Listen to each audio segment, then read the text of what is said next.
Well, guys, let's go ahead and get started. We're at 5 minutes after the appointed time, and I'm sure you guys all have someplace else to go on a late afternoon.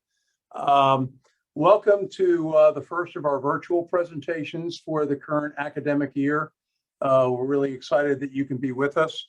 As you would expect, over the course of the pandemic, we did all of our faculty and student presentations like this via Zoom. We're still experimenting with exactly how we're going to be doing all of them this year, but for now we're doing them both by Zoom and in person. The in-person presentations are over on the MIT side, and by Zoom, obviously anyone can attend. And those right now we're scheduling on Thursday afternoons. Over the course of the year, we're going to have three presentations by the Startup Law Clinic faculty over the next couple of months, including this one. And then starting around early November, we expect to have student presentations. It'll pretty much run from November, not every week, but pretty regularly from November until the middle of April, when the BU law students finish up their academic year. And these will all be on different topics. In addition to these presentations, we are starting to build out on our website the library of prior presentations that might be on topics that are of interest to you. Right now, where you can access the slides for those presentations, and I think we're in the process of building out a clinic YouTube page that will also allow folks to look at prior presentations that have been recorded on Zoom as well. So we hope all of that information is helpful to you. Of course, for any of you who are eligible for our clinic services, which means you're currently enrolled, a degree student at MIT or BU, we can provide you actual client legal services as well.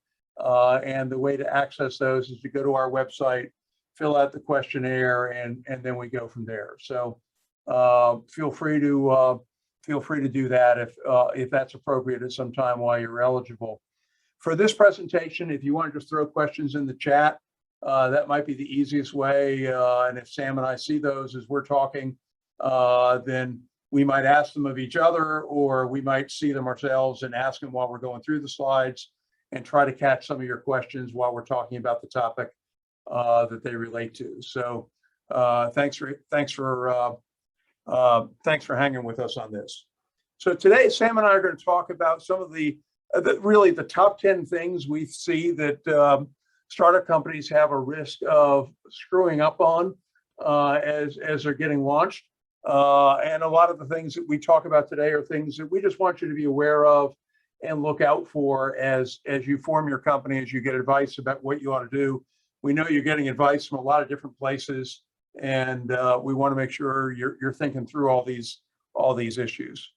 So the first one is to focus on when, I think it just skipped a slide, on not forming an entity soon enough. And the corollary to this, obviously, is forming an entity too soon. And let me touch on both of those. Liability protection matters. Before you form a corporation or an LLC, if you've got partners in your venture, you're essentially a partnership.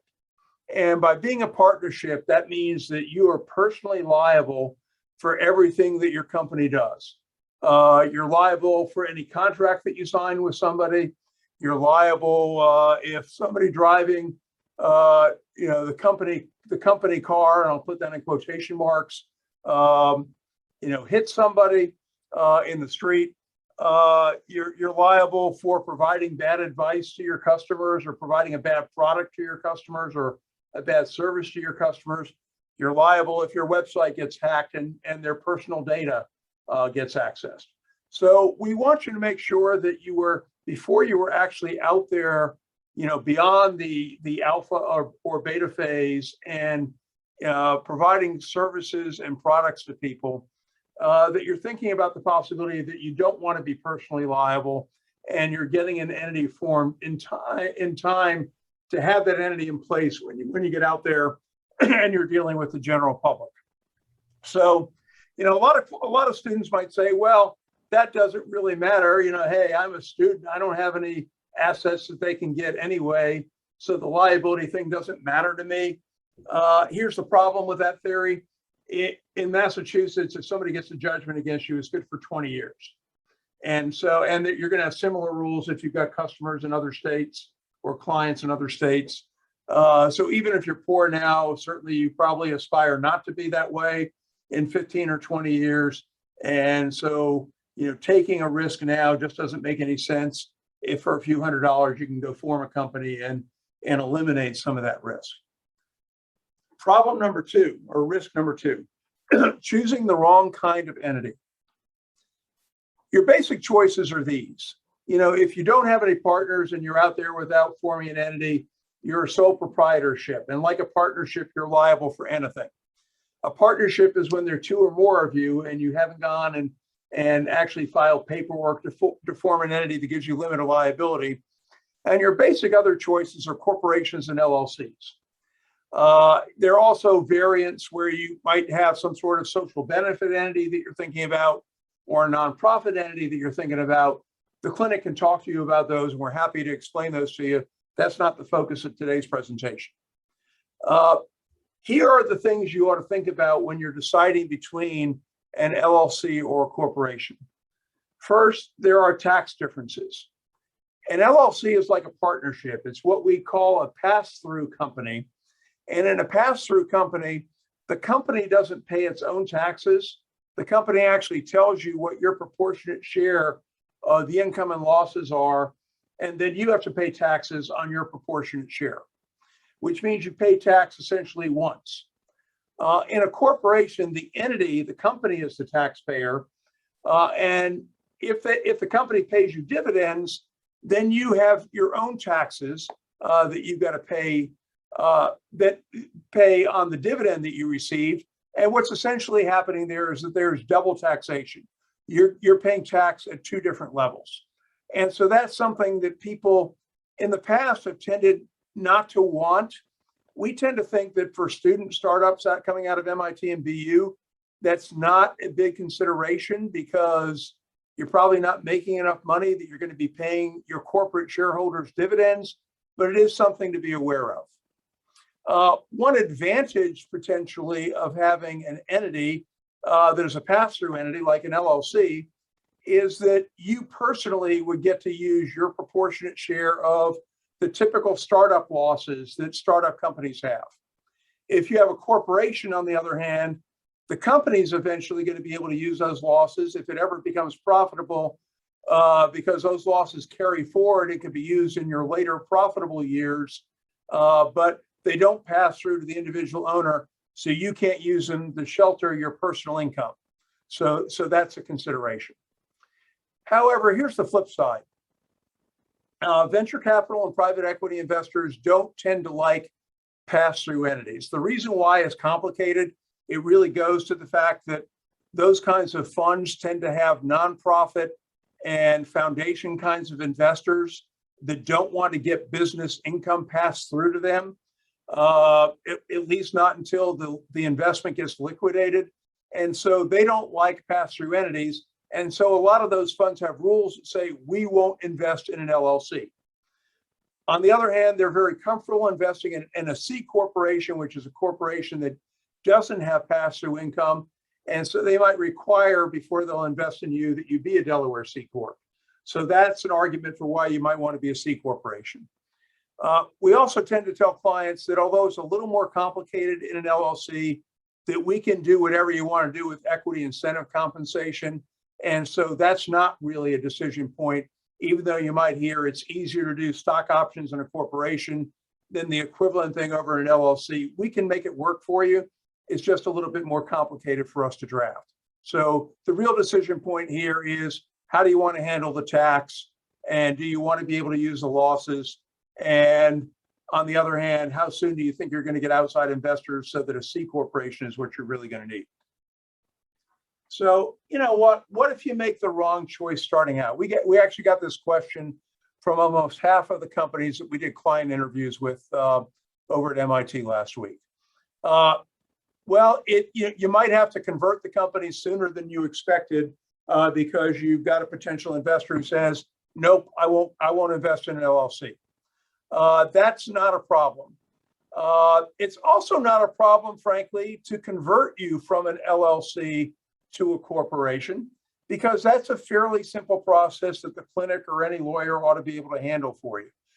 It's a couple of pieces of paper. It might be a few extra $100 of filing fees, but at the end of the day, if you're doing it because you're about to get somebody, putting in investment capital, those marginal filing fees probably don't make a matter a lot to you. However, what you can't do is convert in the other direction. You can do it technically, but if you want to go from a corporation to an LLC, that is actually going to be a taxable event. And it's not a taxable event you would want to have if your company has actually accreted some value along the way, because it's treated essentially like you sold the company and you got to pay taxes on any gain in the value of the company now. So we don't recommend that you ever form a corporation and go backwards to an LLC.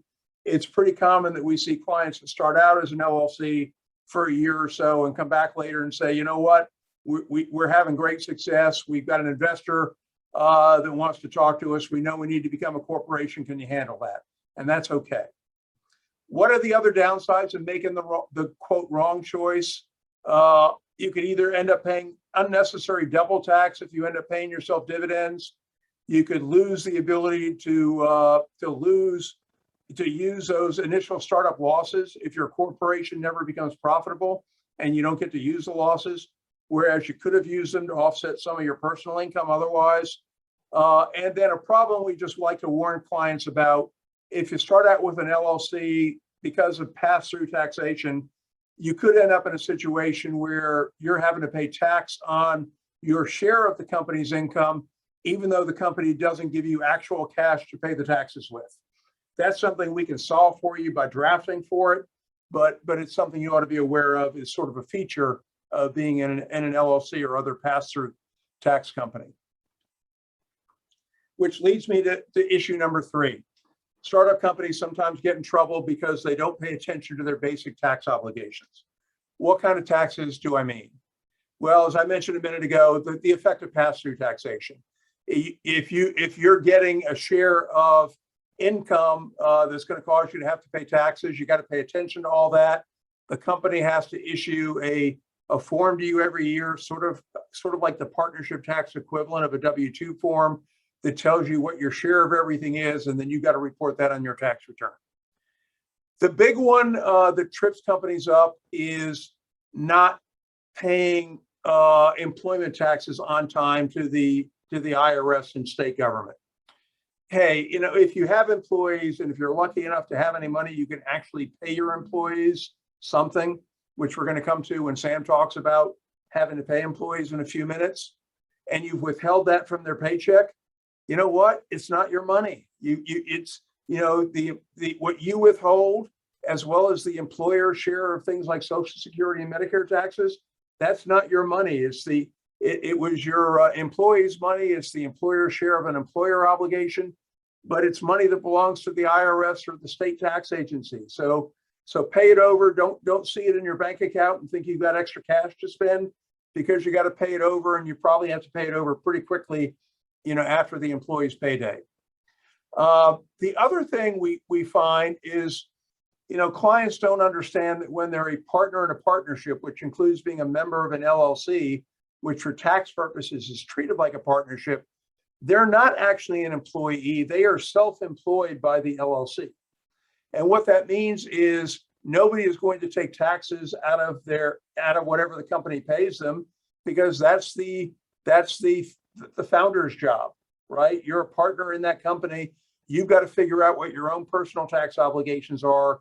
That includes self-employment taxes, which essentially means twice as much Social Security and Medicare as you would pay out of your paycheck if you were an employee, because you're expected now to pay both the employer share and the employee share. So keep that in mind. And always pay attention to what the timing is. When do you have to pay these taxes? What are your quarterly tax obligations? When do payroll taxes have to be paid at every level that you're having to pay payroll taxes? Most of that stuff you're going to be doing electronically, and you'll be able to find the schedule for it. But again, I think a lot of companies just miss this, and then they come to us that first year and say, did we screw up? And the answer is, yeah, it's fixable, but you might have to pay some penalties, but here's how to do it right. And we try to give you guidance on that. Okay, issue number 4 for startups, not minimizing annual corporate fees. Annual fees are higher in Massachusetts and Delaware.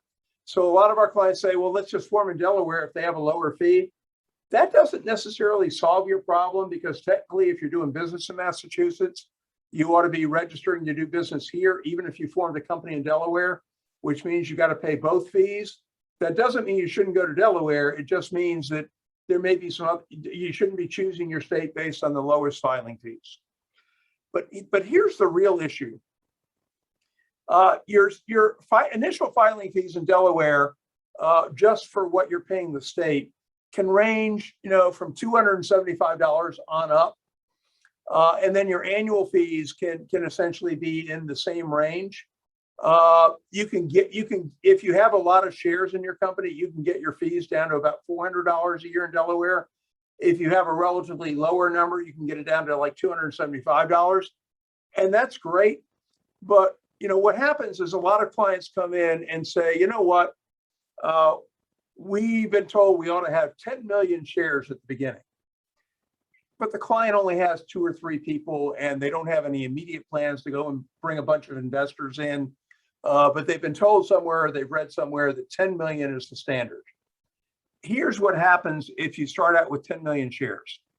If you start out with 10 million shares, you're going to get a bill from the state of Delaware the following year for something like $86,000, and you're going to have a heart attack. Now, that's okay, because ultimately what happens is there's in the fine print, you're going to see there's another method that Delaware doesn't use when they send you the bill to calculate your annual franchise taxes. And if you have issued enough shares in the same year that you were created, we're going to be able to make sure you issue enough shares to get that $400 minimum number. Okay. But if you didn't issue shares, if you formed your company on Clerky or something in the middle of December, and you plan to come to us in January and have us issue your shares, then technically you're sort of on the hook for that $86,000, because they're going to base your tax based on how many shares you had outstanding on December 31. So we'll work with you on that. But more importantly, we're going to tell you, if you're a brand new startup and you're not going to be issuing, a boatload of shares to investors in the near future, form the company with 5,000 shares. Give all the founders 500 shares apiece, and keep that other 3,500 shares to use later if you bring in other investors. Because if you have 500 shares out of the 1,500 shares total that you've issued to the 3 founders, you still own 1/3 of the company. You don't need to issue each other 3 million shares each and keep 1 million shares back, because you still own 1/3 of the company, and it doesn't matter how many zeros are after your number. So don't be impressed with having a big number of shares. Always be focused on the percentage of the company that you own at any one time. And it's not the percentage of the equity you're allowed to issue. It's the percentage of the equity at any time that you actually have issued. So if we tell you to do 5,000 shares and only issue 1,500 to the founders, your ownership is based on 1,500 in the bottom of the fraction. It's not based on 5,000. And you guys who are at MIT, you can do math. You get that, I hope. But don't worry about the 5 million thing. Jennifer, I'll come to your question in a second. With LLCs, by the way, this is not an issue, because an LLC is a contractual entity. Your Delaware fees don't vary based on how much equity you authorize, because that's just not a thing for LLCs, that you have to tell the state how much equity there's going to be. So you don't have to worry about it if you start out with an LLC. Jennifer asked the question about how do you handle this whole having to register in different states if you're an online business and you sell to people in a lot of states. You know what? That's a great question. We actually talked about that with our law students in the clinic earlier this week. The technical answer is you are required to register to do business and pay that annual fee in every state where you're doing business. And every state has a definition for what constitutes doing business. But if you're selling people in their selling stuff to people in their state and shipping it to them, you are definitely doing business. Okay, so technically you got to file. Here's the good news: A, nobody really does that when they're a startup, and B, it's not really going to make a big difference to you if you don't do it until you either have to because you've gotten big or until you get caught. Yes, is Amazon qualified to do business in all 50 states? Sure. Do you, with one customer in North Dakota, need to register in North Dakota? No. Technically, yes, you legally are supposed to register. You're not committing a crime if you don't. You're not going to get into trouble if you don't. The worst case scenario is you might have to pay some delinquent fees and maybe a small penalty if they ever catch you on that, but it's not a big deal. So it's sort of like when Sam talks about employees in a few minutes. There's technically what you have to do and technically what we know everybody really does. And again, you're not going to get into big trouble if you don't qualify as a brand new startup in every state where you have one customer. It's just not a thing. Okay, issue number 5, how you go about issuing equity. Are you granting too much? Are you granting too much equity too soon? Or do you have too many people you're giving it to? Look, think hard before you decide that you're just going to hand somebody equity. As Sam's going to explain to you in a few minutes, you're not giving them equity because it makes up for not paying them, because, as lawyers, we're going to tell you that doesn't work. It might make them happy enough not to complain about not getting paid, which might be a thing that matters to you. But don't give everybody who comes in and works a couple hours for you a piece of equity just because you're trying to avoid paying them. You ought to be strategic about the way you give out equity. We had a client earlier this week that said, oh, it's just the 3 of us. You can go ahead and have all the shares vested at once. And we explained to them that although between the 3 of you as founders, you might not care whether the shares have a vesting schedule or not, because you trust everybody to stick around long enough to earn the shares that you're giving them. You might get an investor who says, you know what, I want to make sure everyone has skin in the game. I would feel better if I knew that your chief technology officer is going to stick around for another couple of years. And it's better if you can point to the fact that their shares are vesting over time and say, you know what, they're going to be incentivized to stay because they want to get the rest of their shares. So don't issue fully vested shares to everyone, but the people you do issue shares to, ask while they're getting equity. If you're a company that has 5,000 shares or 10,000 shares as your authorized number, leave some shares that you haven't issued yet. You don't need to issue them out to everyone because, as I told you a minute ago, it's only the actual issued shares that matter when you determine how much ownership percentage everybody has. So leave yourself enough of a cushion that when people come along later, you've got shares that you can issue to them to bring on a new valuable employee, to bring on an investor. So leave yourself a cushion. When you give people equity, anticipate the divorce. Listen, nobody who's getting married likes to talk about the prenup, right?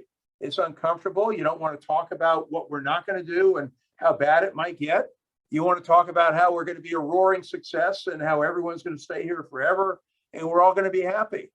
But we know it doesn't work out that way, right? So plan ahead for how you're going to get the shares back when somebody who started out with you in September decides in April that they want to go out and take a 6-figure job and doesn't want to be part of the startup anymore.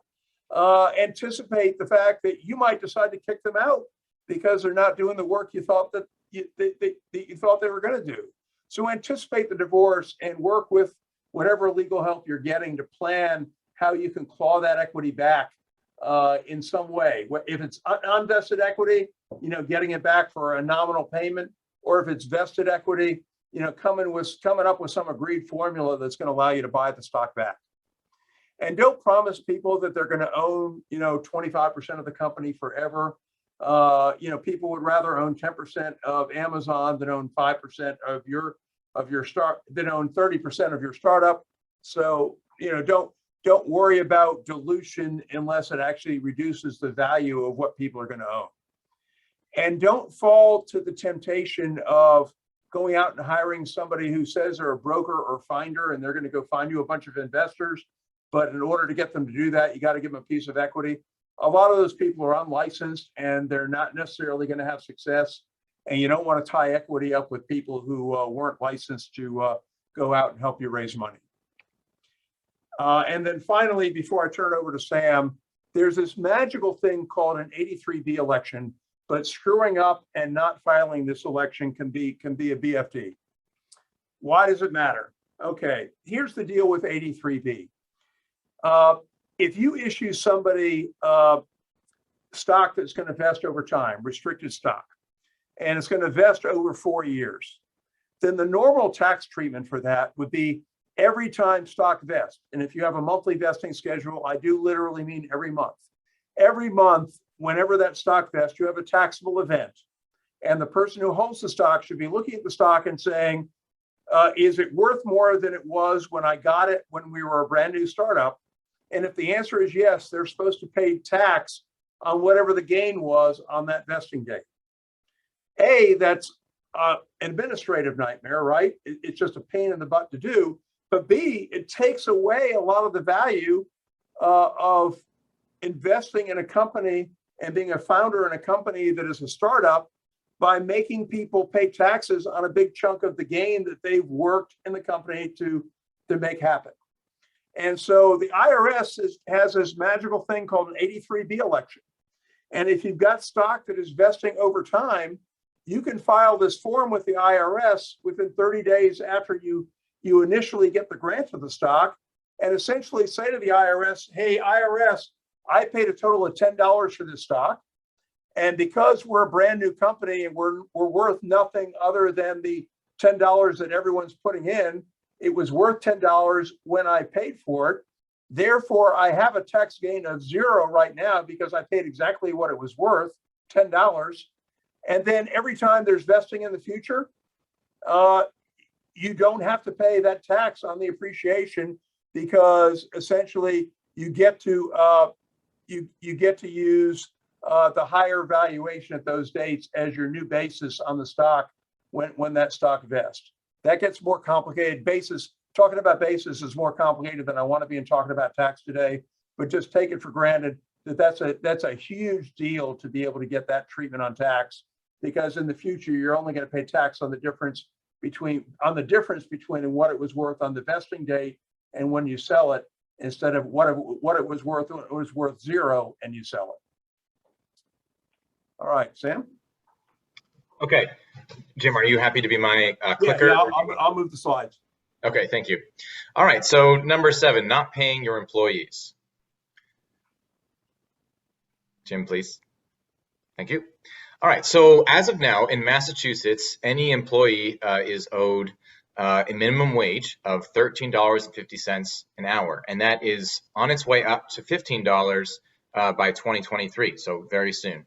So in Massachusetts, and really in any state, the default assumption is that anyone who's working for you is an employee. And so over the next few minutes, I'll talk about employees and independent contractors and interns and volunteers. But starting off right now with employees, which are the vast majority of people who would be working for you.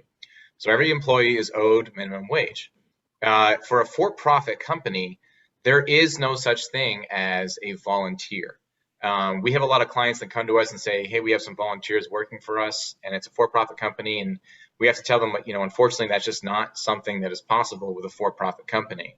Really, this law about minimum wage, it's really, in most states, including Massachusetts, it's built to protect people that are working at, your standard kind of hourly wage job, like someone who's working hard, like at McDonald's or something. And so they're trying to prevent someone being taken advantage of. But obviously in the startup context, it's kind of a bit hard to, to apply to the startup context where there's not a lot of money going around. But nonetheless, there's a minimum wage requirement for every employee. And as Jim mentioned a few moments ago, equity is not a substitution for minimum wage. You cannot get around this law by offering equity. It is possible that you could keep an employee happy with equity if you're not paying the minimum wage. and that reduces the risk that they may sue you for a minimum wage violation, but it doesn't completely get rid of the risk. You're still legally required to pay them minimum wage. And of course, if the Attorney General of the Commonwealth of Massachusetts actually finds out that you're avoiding minimum wage, they could start, a investigation and a legal claim against you as well. So, point is, legally, you are required to pay minimum wage to all employees, and you have to pay it bi-monthly. And the real risk here is that if someone does sue you, let's say you have an employee who for some reason becomes disgruntled, and they decide to sue you for unpaid wages, they can actually sue you for triple damages. So easy math here. Let's say you owed an employee $1,000 of minimum wage built up over several hours. They could sue you for $3,000, and on top of that, you can be forced to pay their attorney fees. So basically, their entire legal claim is completely paid for by you.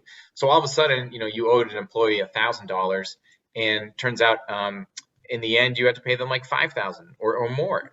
So this is a real risk. And a key thing here to understand is that a lot of startups just don't have this kind of money. And so what we advise our clients is that, look, we're trying to explain to you what the risk is, and you need to decide whether you're okay with that risk, right? So if you want to comply with the law, you need to pay your employees minimum wage.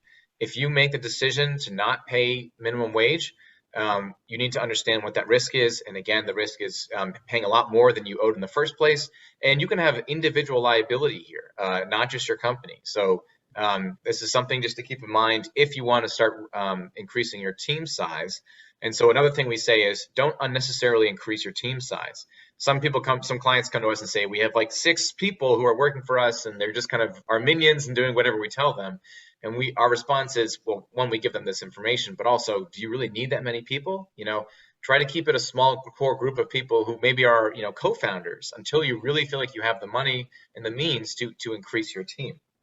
So that's employees. Jim, if you can, next slide, please. Yep. Hold on. There we go. So, like I said, employee, that's the default status of someone who's working for you.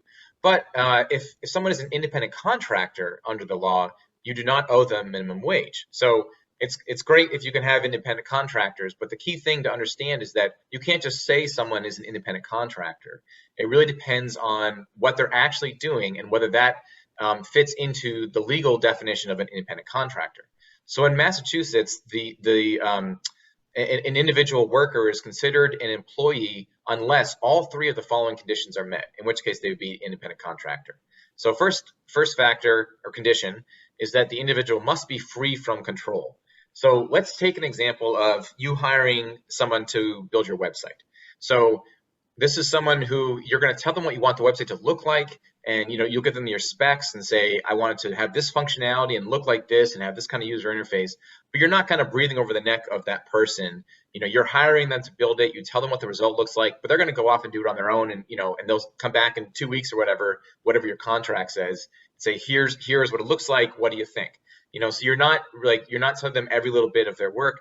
You just tell them what you want them to accomplish. Second condition, the service is performed outside the usual course of business of the employer. So again, as an example with the person making the website, your business is not in the business of making websites. You're just hiring someone to do a one-off project, which is build a website for you, right? So that would be different if your business was actually building websites and you hired someone to build a website. That actually is in the course of your business. That's the core of what your business does. So that would not satisfy the second condition. But again, if it's outside of the usual course of business, it's like a one-off project, that's an independent contractor, at least satisfies this second condition. And finally, the individual must be customarily engaged in some sort of independently established trade, occupation, profession. So with the website example, that person has their own freelance business as a website developer. So they regularly do this. This is their own established job, right? So these 3 conditions, all 3 of them must be met for someone to be considered an independent contractor. And it's not uncommon to have 2 of these conditions easily met, but not the third one. And that's frustrating, I know, but that's just how this law is built. And actually, a lot of independent contractor statutes around the country are relatively similar. So point is, you can't just say someone is an independent contractor. It actually depends on the nature of the relationship and what they're doing for you. But if you do have independent contractors, you don't have to worry about minimum wage. You can just negotiate a compensation that both sides feel comfortable with. Thanks, Jim. And also interns. This is another big thing we see. So even for a for-profit company, it is okay to have interns if it satisfies certain conditions or really a set of factors. And these are the factors. This is based on both Massachusetts law and federal law. And the key point here, we can go through the factors, but the key point is that if you want to have an intern, it's really only going to work if that intern's work is tied to a formal education program and they get some sort of credit through their academic institution for the work they do. So this is like, if this happens, if you get this set up, you're probably okay. And what we advise our clients is, if you have someone coming in as an intern, why don't you have them try to get like a 1 credit independent study with a professor they like, or they find a professor, they write a paper at the end for the professor about their experience, and the professor checks in with them, once a week or whatever, and they build that around whatever they're going to do for you. That is a proper intern. It is an educational experience. That is the true purpose of an internship, right? It's not meant to just be some sort of replacement for paid work. And these factors specifically point this out. If you look at the other factors, they say this can't be someone who's essentially replacing a paid worker. They can't have an expectation that they're going to get paid eventually, or that they're going to have an ongoing job. It has to be some assumption, this understanding that it's a temporary position that's ultimately educational for the intern, even though it has some sort of benefit for your company. If you can set this up, and again, it's really possible to get some sort of kind of 1 credit independent study thing going on. If you can set that up, then you should be okay. Next slide, please, Jim. Okay, next issue, failing to get IP in the right place.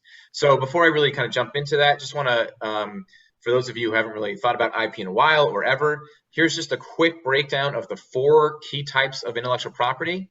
So there's copyrights, patents, trade secrets, and trademarks. So trademarks, you probably know, it's like branding, the Apple logo.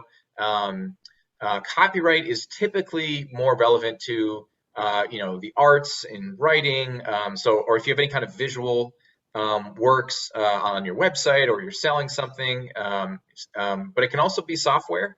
Software is kind of considered a literary work from a copyright perspective. Patent and trade secret are kind of 2 different ways to protect the same things. With patents, we're talking about inventions. With trade secrets, it's essentially kind of similar. Usually we're thinking about like a secret recipe, so the Coke recipe is technically a trade secret. And so a lot of times our clients, we're helping them decide, is a patent a better way for you to go, or a trade secret? And there's key differences. Patents are a heck of a lot more expensive and take a longer time to achieve, whereas a trade secret, as long as it's secret and you take reasonable precautions with it, you have trade secret protection, and it lasts as long as you keep it a secret. Whereas with patents, it's only for 20 years. After that, you actually have to disclose what your invention is to the public, so anyone can use it after 20 years. So like with Coke, the Coke recipe, if they had tried to patent the recipe, it would have become public knowledge, and anyone could have used it after 20 years, which Coke has used that recipe for a long time. So long ago, they would have had competitors doing the exact same thing for probably a little bit cheaper. So for them, a trade secret makes more sense.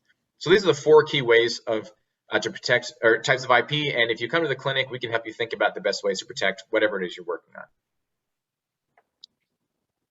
Okay, so the key point here is you need to ensure company ownership of intellectual property. So, and as part of that, you need to make sure there's clear title to the intellectual property. And by that, I mean, assign to the company as soon as reasonably practical. Transfer ownership of IP rights from the creators, the developers, whoever they are, to the company. You have them, and you do this by having them sign a intellectual property assignment document which clearly explains what they're assigning to the company. And don't just think about your current folks on your team. Think about departed founders. You may have had someone who worked on your team and contributed and actually, made real contributions to whatever your invention is, or whatever your intellectual property is, and now they're gone and they never signed anything. So you should actually, it is worth it to get those people to sign something, and you may have to pay them some money to convince them to assign. So Obviously, you don't want to deal with a situation where you've perhaps had like a falling out with someone and they never sign anything, and then you have to go reach back out to them and make amends and get them to sign something. So it's good to just have this set up from the get-go, so you're not dealing with that. Because if you're eventually looking for investors, and IP is a clear part of your value of your company, they're going to want to know that anyone who's worked on that IP has signed an agreement that transfers ownership of their rights to the company. So a few things to be careful about when we're talking about IP ownership.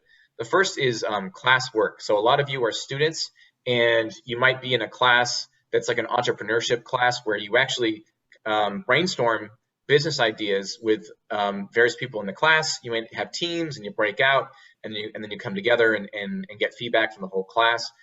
Just be aware that it's possible theoretically that, if you're actually trying to build whatever the business is that you're talking about in that class, if someone outside of your group actually makes some real legitimate contribution to your whatever your IP is, theoretically they could come in down the future. If you get famous with your business and all of a sudden there's a lot of money, they might start claiming they have some sort of partial right, ownership interest in whatever that IP is. So I know in those classes, obviously it's an academic environment and you're encouraged to be open and transparent.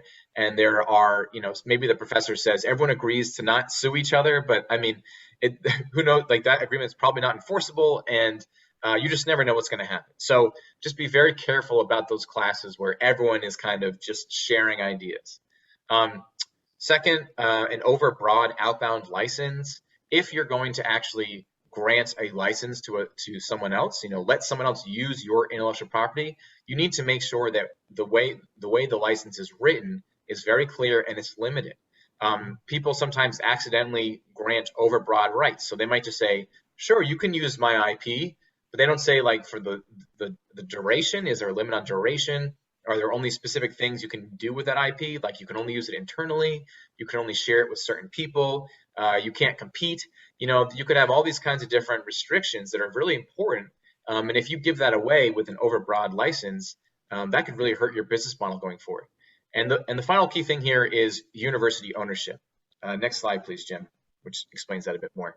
So in general, a university is going to own your IP if you created it within the scope of your employment with the university. So think like a lab, if you work in a lab, or if you've developed it using significant use of a university resource. And so that second one is a bit vague. And so just to be clear, when we say significant use of university resources, we're not talking like you're in a building on MIT or BU's campus and the lights are on and you're using their Wi-Fi. That's not what I'm talking about. I mean real significant resources like money coming into what you're doing. So again, it kind of overlaps a lot with like working in a lab or something, or you get some sort of money from the school or equipment that is meant to really help you. And that doesn't mean, like if at MIT you're working at the Martin Trust Center or IHQ and you're in an accelerator, or at BU you're at the Build Lab. I'm not talking about money that comes through those institutions. That's not considered significant university resource. I mean, again, a more formal process where you're getting money from the school. If you do have any concerns or that the university might have ownership interest in whatever you've created, talk to the university. It's not the end of whatever you're doing. They deal with this all the time, and they are happy to help you commercialize what you're doing.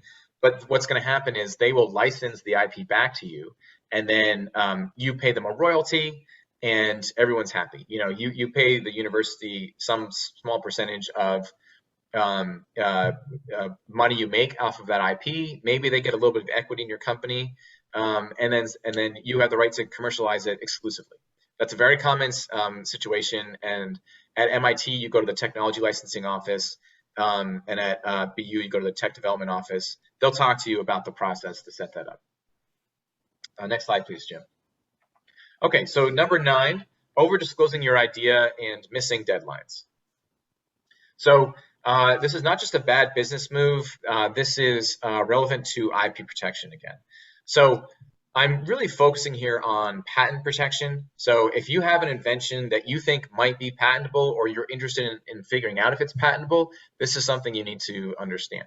So in the United States, once your invention is made available to the public, and that could be a publication, like a scholarly publication, or you pitch it with sufficient detail, or you actually have sales, from the moment that that happens, you have 12 months to file your patent application.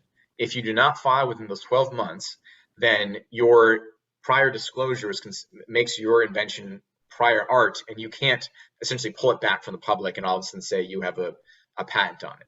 So you've got 12 months. And just to be clear, this 12 months time limit, it only kicks in if your disclosure, like in your publication or at a pitch, enables someone skilled in that art to actually duplicate the invention. So if you're doing a pitch and you just kind of give a general idea about whatever your invention is, maybe you have some really basic prototype, but you don't like show what's going on, under the hood or behind the scenes kind of thing, that may not be an enabling disclosure that triggers this 12-month period.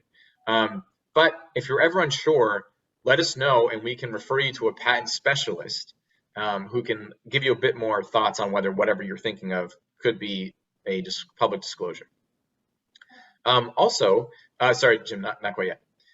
If you are unsure and you just want to be a bit safer, you can file what's called a provisional patent application just to kind of get your place in line. And a provisional patent application is not a full patent application. It is basically just saying, hey, United States Patent and Trademark Office, I plan to file a full patent application within the next 12 months. In the meantime, here's kind of a preview of what the application will look like. Here's a preview of what my invention is. And when I do file that full application, it's going to fall within the bounds of what I'm explaining to you now. So it's a partial application. It really just gets your place in line, but it also gets around this 12-month concern because effectively what happens is whenever you submit the provisional, that will be considered the date you filed your full application. So if I submit my provisional application today on September 23rd, and then 6 months from now, so March 23rd, 2022, I submit the full application, the USPTO will say, even though you submitted the full application on March 23rd, we're going to consider the filing date September 23rd. And that's important because in the United States and in most countries, the ownership of a patent goes to the first inventor to file. So if you and someone else on opposite ends of the country happen to invent the same thing at the same time, the first person to file the application has priority in getting the patent. So it can help to have that provisional patent application in early. And it also prevents these concerns with disclosure. Also, it's important to do this disclosure or do the provisional application if you have any interest in marketing your product internationally. In the United States, like I mentioned, there's this 12-month period between when you first publicly disclose and the deadline for getting your patent application in. In some countries, it's only 6 months, and in a lot of countries, there's no grace period. So it's the moment that you've disclosed publicly, you lose your ability to get a patent in that country. So to avoid all that, if you get your patent application in the United States, and you get the application in, at least get the provisional in, that protects you worldwide, because then that provisional can kind of become the genesis of the applications in all the other countries due to some really helpful treaties. So you get the United States patent application in, you're good around the world, and you don't have to worry about losing your rights to a patent once you start disclosing information about the patent to the world. And finally, if you're thinking about trade secret protection, so remember I said you might think about trade secret protection instead of patent protection. If you disclose information about your invention or somehow make it available to another company or otherwise to the public without using a non-disclosure agreement, you've eliminated trade secret protection. In order to have trade secret protection, you need to take reasonable precautions to keep it secret. That doesn't mean that literally it can only be your eyes ever. Like you can have vendors that have access to it or something like that, but they have to be subject to a strong confidentiality agreement that clearly states how they can use the technology. Maybe they use it to build your technology into something else or something. But if there's no NDA, you've lost your trade secret protection. Next slide, please, Jen. Thank you. Okay, finally, being careless about non-disclosure agreements. So the key point here is that there are many varieties of non-disclosure agreements. Clients come to us all the time and say, hey, we found this non-disclosure agreement online and we're using it whenever we need an NDA. And that can be really dangerous because there's no such thing as a standard non-disclosure agreement. The language in the NDA really does vary depending on the scenario or the circumstance. So for example, here's a bunch of different types of reasons to have an NDA, maybe with employees or founders, your advisors or consultants, potential investors for early negotiations, same with potential business transactions. You might want to have an NDA for discussions, or departed team members. You say, please, you're leaving, but please, don't disclose what you learned here. And so the key point is that just because an NDA is appropriate for one setting doesn't necessarily mean it's appropriate for another setting. And on the next slide, we'll talk about some of the specific provisions that you should think about in an NDA. So first of all, who's disclosing or generating information? You can have a one-way NDA and a two-way NDA. In a one-way NDA, one party is disclosing information and the other party is receiving. In a two-way NDA, both parties are disclosing and receiving confidential information. So if you're in a scenario where you're expecting to have both sides disclose, if the other party gives you a one-way NDA and just says, hey, you got to keep our stuff confidential, you should respond and say, well, same with our stuff. We're going to disclose to you, so it should be a two-way NDA. And that's really what we're talking about in the second bullet as well. How is confidential information defined? There's not just one universal definition of confidential information.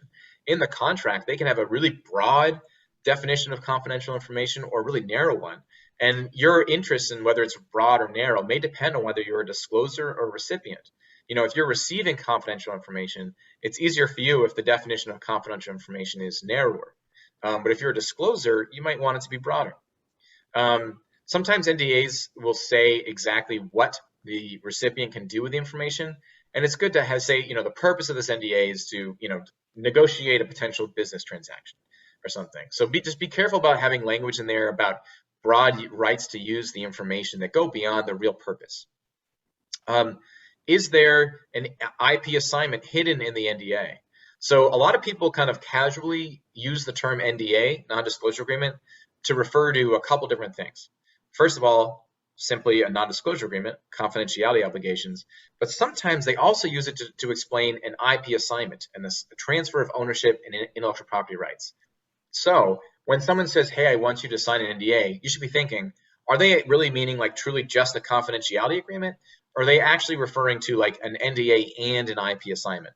For example, an employee, whenever you've been an employee at a company, you've probably signed a document that had both confidentiality obligations in it, so like an NDA, and it had an IP assignment. So if you think you're just signing confidentiality, just make sure that's actually true. Duration of obligations and residual rights to use the information, all key things to be looking out. And again, if you come to the clinic for all these things, we'll advise you on this. We can review NDAs. We do that regularly, especially if you're a student and you're going to be working for a company in the summer and they want you to sign an NDA. We can take a look at it for you and just make sure you understand what it says.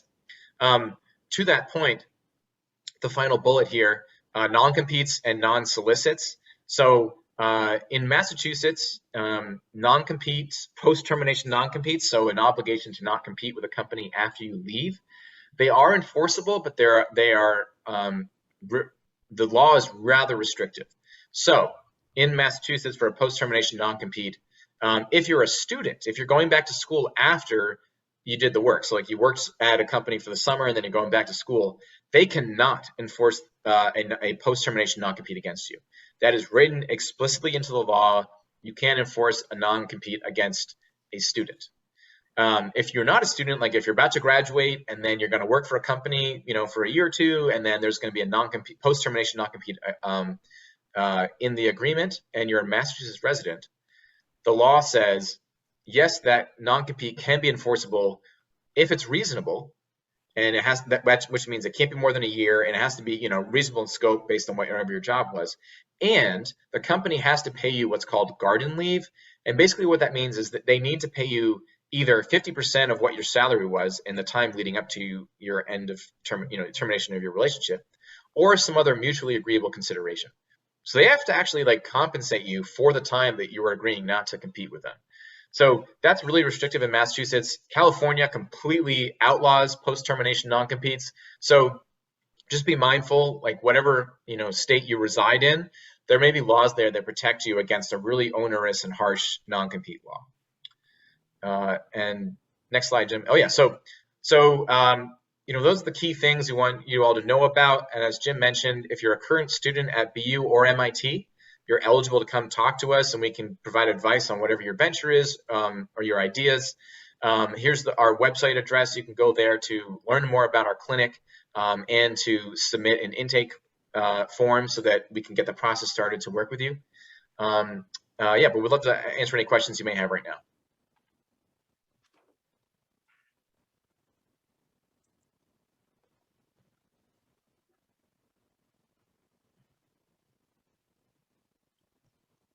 And certainly no rush. You know, again, if you're a student, you're welcome to come chat with us privately and we can go more in depth in whatever it is you have questions about. Yeah, no need to raise hands. You can just unmute and ask, or you can put it in the chat, whichever you're more comfortable with. Okay, great. Hey, thank you very much, guys. My name is Omer. I'm with the Executive MBA program at MIT. And so I just want to get back, Jim, to your discussion about the LLC and the pass-through. So if you're part of an LLC as an individual, but you file taxes as a household, right? You know, you have a spouse that's perhaps earning income, so on and so forth. Can you like, does it come under household income, like taking those losses and offsetting the gains of the household, or what is the sort of the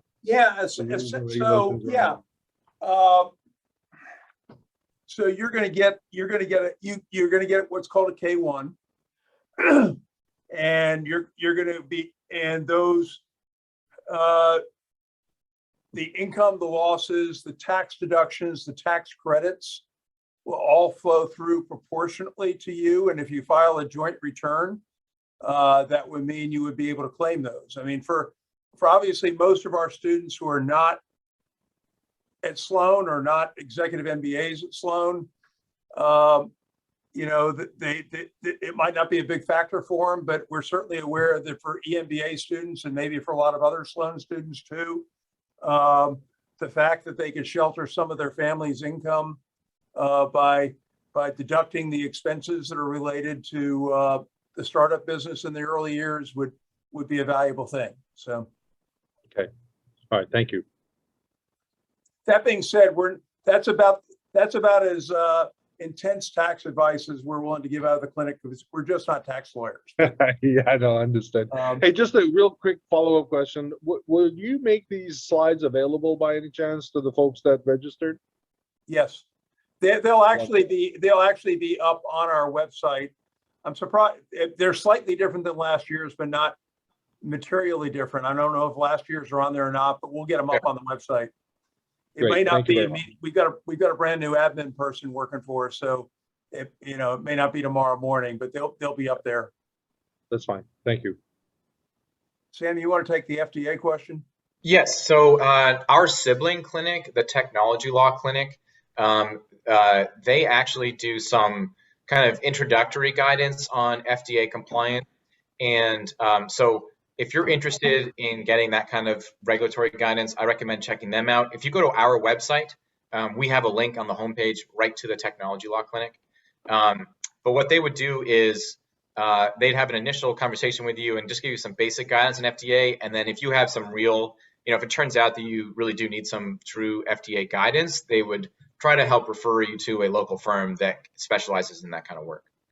Yeah, the bottom line is just the detail, the level of knowledge you need to have for hardcore FDA work is well beyond what we could do in a clinic that works with law students to deliver the services.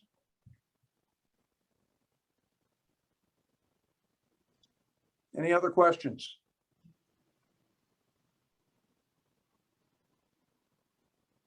Well, again, just so you guys know, we are scheduling office hours throughout the semester. Right now, we're in person at various locations at MIT on Fridays.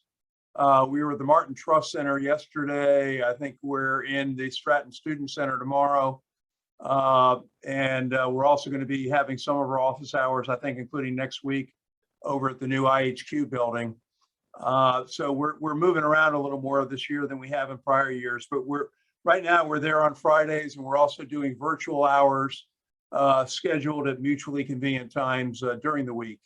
So if you haven't reached out to us already and you need to in the future, that's generally how you access us.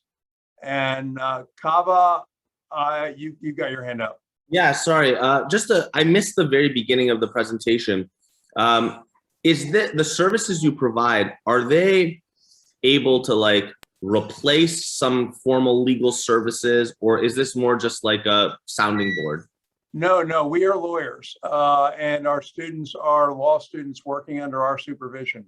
And so, our goal, subject to, limitations on things that require deeper expertise like tax and the FDA work that we just talked about, is to be able to provide a full suite of typical things that startup companies need. So the kinds of things we talked about today, helping you form a corporation or an LLC, helping you form a nonprofit if you're going in that direction, trademark advice, general IP advice in other areas, drafting terms of service and privacy policies, helping out with contracts. We do all that stuff over the course of the year. Can you do IP? Will you do IP searches and file provisionals and all of that, or is that outside of the scope of what you do? On the patent side, we're actually having some internal conversations right now about how much we will do, but typically we have not done patent prosecution work. But we do have a patent lawyer who is one of our new faculty in our sister clinic, the technology law clinic. And, we report to an oversight board, and we're going to have some conversations with them about how much we can dip our toe into some basic level patent work, including some basic level search work, freedom to operate kinds of searches and that kind of thing. Okay, that's very helpful. Thank you. Thank you.